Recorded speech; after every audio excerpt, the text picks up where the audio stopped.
In order to use magnification on CMF Phone 2 Pro, first of all we need to open settings on our phone. Now we're gonna scroll down in order to look for accessibility and then select it. Then you should be able to find magnification, and next we need to enable the shortcut. Press got it. Over here we have our button, we can of course move it around. And if you scroll down over here at the bottom we have the instructions how to use magnification, but essentially you can tap on this button in order to activate the option to use magnification.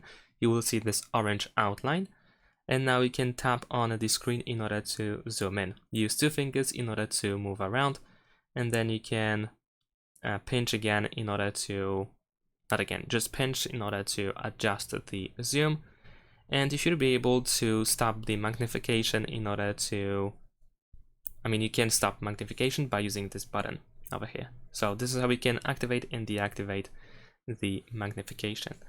And that's pretty much it. Thanks for watching, leave a like and subscribe to my channel, and see you in my next videos. Bye.